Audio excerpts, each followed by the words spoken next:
1 घंट्यापूर्वी मी उठायच्या आधी सरकारचं शिष्टमंडळ आलं चर्चेला. 2 एक नाही, जुनं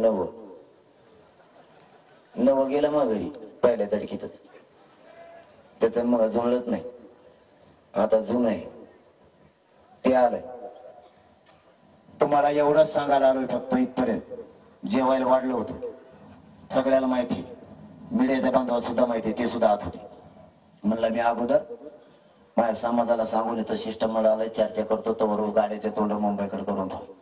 त्यांचं आपलं पटलं तर पुढं आपल्याला मुंबईत गेलं तरी आरक्षण पाहिजे, इथं दिलं तरी आरक्षण पाहिजे, त्यांनी बीडला दिलं तरी पाहिजे, गेवराला दिलं तरी पाहिजे, त्यांनी संभाजीनगरला दिलं तरी पाहिजे, त्यांनी लोणावळ्यात देऊ दे, पनवेल मध्ये देऊ दे, वाशीत देऊ दे, कुठं दी तुम्हाला पुलावर उभा राहून देतात तरी पाहिजे.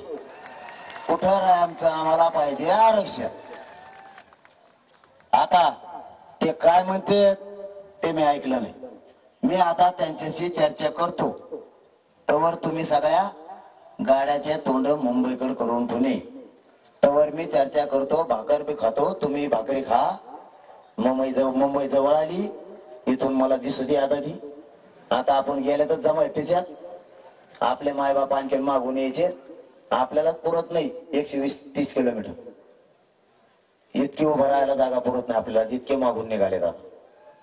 त्यांची चर्चा काय, त्यांनी काय मसुदा आणलाय, त्याच्यात माझ्या मराठ्यांचा हित काय, आरक्षणाचा त्याच्यामध्ये विषय काय, आपली मागणी कोणची, त्यांनी काय आणलंय, हे सगळं बघतो, चर्चा करतो. तवर तुम्ही जेवण करा, गाड्या एका लाईनीत लावून मुंबईकडे तोंड करूनच ठेवा. आणि त्यांच्याशी काय चर्चा झाली पुन्हा एकदा तुमच्या समोर आणि मीडियाच्या बांधवासमोर महाराष्ट्रातल्या मराठा समाजाला सांगतो, तुम्हाला विचारल्याशिवाय कोणताच निर्णय होणार नाही. त्यामुळे इकडं कुणी काही अफवा सोडली, गैरसमज सोडला, त्याला म्हणे तू घरी जाय माघारी. एवढा विश्वास एकमेकावरती ठेवायचा. मी तुम्हाला विचारल्याशिवाय आयुष्यभर काही करणार नाही. आणि मला करायचंय काय अंधारात करून, अंधारात केलं तरी आरक्षण पाहिजे, उजेडात केलं तरी आरक्षणच पाहिजे. आणि अंधारात समजा बोललो तरी तुम्हाला विचारल्याशिवाय मी त्याला हा म्हणत नाही. म्हणजे मालक शेवटपर्यंत मालक समाज आणि समाजच ठेवायचा आहे.